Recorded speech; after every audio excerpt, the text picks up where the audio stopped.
memberikan pengalaman-pengalaman saya ketika saya terkena GERD, anxiety, dan psikosomatik. Teman-temanku sekalian, saya saat ini berjuang melawan GERD, anxiety, dan psikosomatik. Jangan lupa selalu semangat, bangkit, bahagia, kuatkan mental. Teman-temanku sekalian, saya akan sedikit berbicara mengenai seputar pengalaman saya terkena GERD, anxiety, dan psikosomatik. GERD, anxiety, psikosomatik di awal-awalnya saya terkena memang sangat mengganggu, menakutkan. Pokoknya bermacam-macam rasanya. Padahal dokter spesialis jantung, penyakit dalam, dokter umum semua mengatakan normal, bagus, organ tubuhnya bagus. Tapi kenapa ya yang bikin saya cemas, bikin sensasi, bikin badan saya tidak enak, bikin semua tubuh itu rasanya tidak nyaman. Pokoknya bermacam-macam, salah satunya yang paling menakutkan adalah takut mati.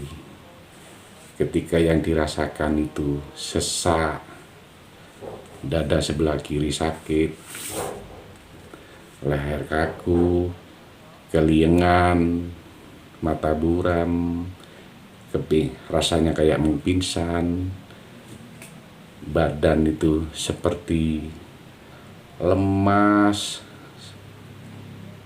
Itu yang membuat perasaan bikin takut mati dan takut bermacam-macam. Teman-temanku sekalian, saya dulu bobotnya 90 kg dengan tinggi 171.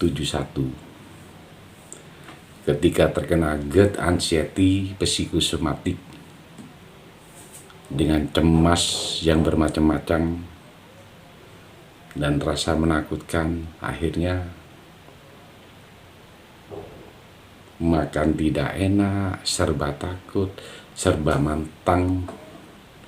Akhirnya badan saya itu kurus, yang ya seperti yang Anda lihat saat ini. Ini sudah mending, ini termasuk. Dulu besar saya, nanti saya tunjukkan fotonya. Ketika saya itu dinas, badan saya kurus, badan saya masih gemuk. Saya tayangkan juga nanti. Memang ketika saya gemuk, kemudian tiba-tiba kurus, banyak yang bertanya, banyak yang berkomentar, kenapa kok kurus, Pak Agus? Nah, di saat orang mengatakan, Pak Agus kok kurus, kok pucat, cemasnya bukan main, rasa takutnya bukan main, perasaan takut matinya itu muncul, sangat menakutkan. Makan apapun itu masih dipikir, was-was, takut nanti kambuh ini dan itu, kembung atau bagaimana. Itu yang saya rasakan. Teman-temanku sekalian, memang orang sakit seperti ini kelihatannya di saat kita aktivitas keluar,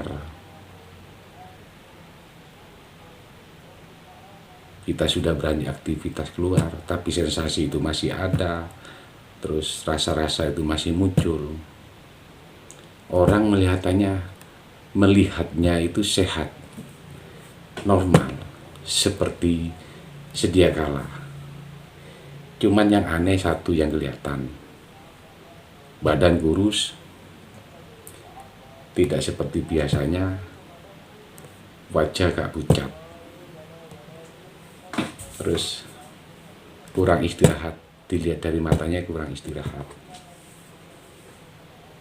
Kadang dengan kondisi seperti itu, saya itu berpikir seolah-olah umur saya mungkin tidak nyampe besok, ketika sensasi bangun tidur malam, rasa sesak, begah, jantung berdebar, rasa nyeri dada sebelah kiri, itu bermacam-macam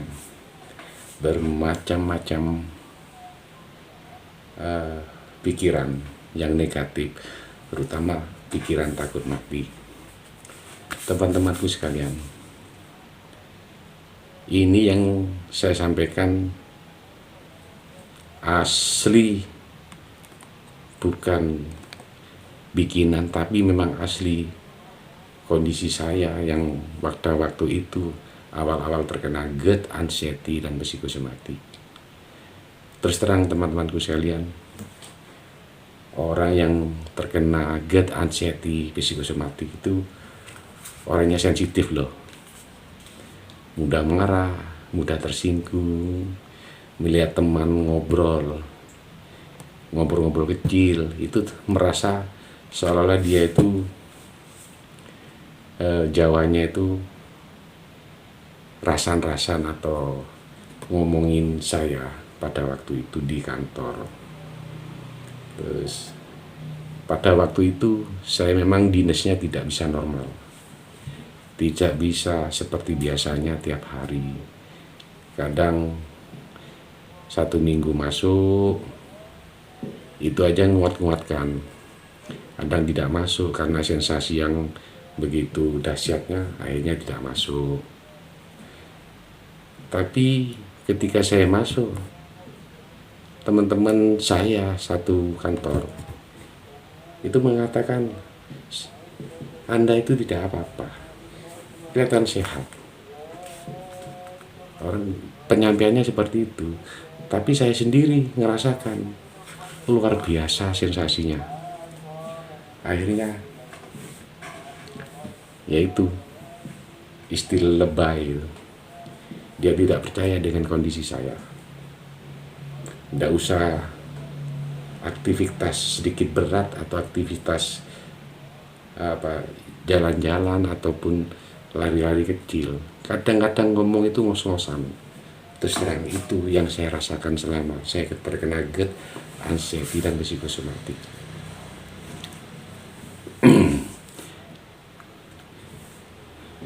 Seiring berjalannya waktu, mulai tahun 2001 Januari sampai sekarang 2023 bulan Mei, kira-kira 2 tahunan kurang lebih 2 tahunan. Jadi tahun 2002, 2003, 2002 pertengahan, 2003 sekarang ini bulan Mei, alhamdulillah saya bangkit, saya semangat, saya meyakini bahwa diri saya itu sehat, saya tidak apa-apa. Sesuai dengan kata dokter bahwasanya Anda tidak apa-apa, Anda normal. Segala satunya normal setelah hasil pemeriksaan dokter. Dari situ saya itu bangkit, semangat.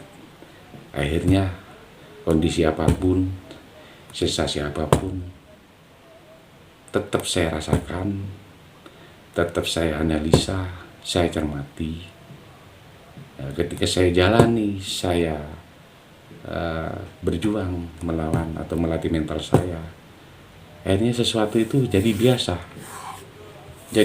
Karena apa? Contohnya ketika kelingan, takut pingsan, takut roboh, itu selama ini yang saya takutkan itu tidak pernah jatuh, tidak pernah roboh, tidak pernah pingsan. Tapi ketika dirasakan, memang rasanya cukup dahsyat sekali, menakutkan. Sampai-sampai di kantor saya malu sendiri. Saya pernah di kantor ketika saya cemas, ada sedikit emosi, rasa sesak ngos-ngosan, kayak sing jantung itu berdebar. Akhirnya saya sempat lari dari, bukan lari, maksudnya dari kantor, diantarkan teman ke puskesmas. Setelah sampai puskesmas, dicek tensi, terus diperiksa sama dokter. Alhamdulillah normal, kondisi normal, baiklah, sedikit tenang sudah. 1 kali 2 kali sering seperti itu. Akhirnya saya harus kuat, saya harus bangkit, saya harus bisa, saya harus sembuh. Karena saya melihat teman-teman saya di luar sana masih banyak, dan banyak yang berhasil dan banyak yang sembuh. Berarti saya harus bisa seperti dia, dengan keyakinan penuh, ikhtiar, berdoa kepada Allah, ikhlas, menerima dan sabar. Saya yakin kesembuhan itu akan datang, karena ada ketentuan itu milik Allah. Kesembuhan itu adalah ketentuan Allah dan kehendak Allah. Kun fayakun, maka jadilah. Pasti ketika Allah kamu sembuh, pasti sembuh. Yang penting ikhtiar, semangat, berjuang teman-temanku, bangkit. Tidak ada orang mati itu karena sakit ataupun lain-lain. Kalau memang sudah waktunya meninggal, kondisi apapun, tidur, kalau sudah waktunya meninggal, pasti meninggal, pasti mati, karena sudah waktunya. Oleh karena itu, jangan takut, jangan takut, belajar berani. Kalau dulu dengar toa atau corongan di masjid, inna lillahi wa inna ilaihi rajiun, itu sudah kambuh, sudah sesaknya, kembung, cemas, panik attack muncul semua. Masya Allah, kadang-kadang saya tuh berpikir, ini penyakit apa ya? Akhirnya saya tetap menyadari, menerima, ikhlas. Memang berat, terus terang berat untuk berupaya meyakini, menyadari, ikhlas, bersabar. Kita harus berlatih, berjuang, tetap semangat. Saya kira itu aja dari saya, teman-temanku sekalian. Semoga teman-teman selalu diberi kesehatan, diberi kekuatan, bangkit, sehat, bahagia. Amin amin ya robbal alamin. Jangan lupa subscribe, like, share, dan komen. Wassalamualaikum warahmatullahi wabarakatuh.